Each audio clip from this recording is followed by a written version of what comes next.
Praise the lord. దేవుని నామమునకు మహిమ కలుగునుగాక. ఈ ఉదయకాలపు సమయంలో దేవుడు మిమ్మును మీ కుటుంబాలకి దేవుని యొక్క కృప, దేవుని సమాధానము కలుగునుగాక. మంచిది. దేవుడు నా హృదయంలో పెట్టిన మాటను మీతో కూడా పంచుకొని మీ విశ్వాసములో మిమ్మల్ని బలపరచాలని ఇష్టపడుతూ ఉన్నాను.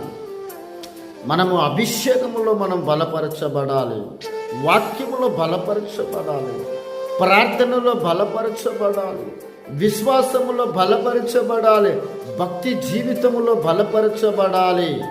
ఎవరైతే ఆ విధంగా బలపరచబడతారో వారి జీవితాల్లో దేవుని కార్యములు తప్పనిసరిగా చూస్తారండి. ఒకవేళ నీవు బలహీనుడుగా ప్రార్థనలో ఉన్నావంటే దేవుని కార్యాలు నీవు చూడలేవు. ఒకవేళ విశ్వాసములో బలహీనుడుగా నువ్వు ఉంటే దేవుని కార్యాలు నీవు చూడలేవు. ఈరోజు నీ విశ్వాసము బలపరచబడాలి. నీలో ఉన్న అభిషేకము బలపరచబడాలండి. అభిషేకం నీ మీద ఉన్నంతసేపు రాజులు నీకు భయపడతారు, అధికారులు నీ యొద్దకు వస్తారు, దేశంలో నీకు ఒక పేరు అనేది ఉంటుంది. భూదిగంతముల వరకు మీరు నాకు సాక్షులై ఉంటారన్నారు. దేనిని బట్టి? పరిశుద్ధాత్మ మీ మీదికి వచ్చినప్పుడు. ఈరోజు దేవుని అభిషేకము ద్వారా నీవు నడిపించబడాలి. ఎందరైతే దేవుని యొక్క ఆత్మ చేత నడిపించబడతారో వారందరూ కూడా దేవుని కుమారులుగా పిలువబడుతూ ఉన్నారు.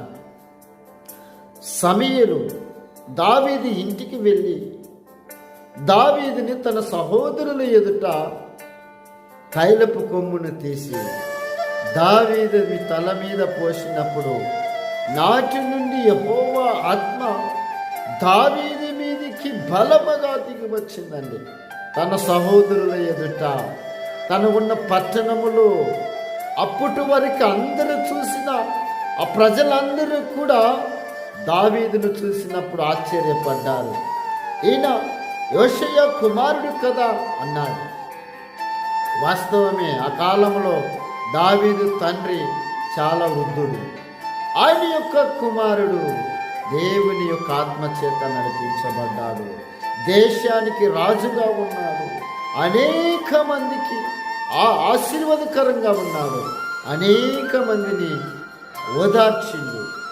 నీ మీద ఉన్న అభిషేకాన్ని నువ్వు పోగొట్టుకోవద్దు. ఉదయ కాలంలో అభిషేకాన్ని డెవలప్ చేసుకో. అభిషేకంలో నడుము. పరిశుద్ధాత్మ మనల్ని బలపరిచి మనల్ని నడిపించి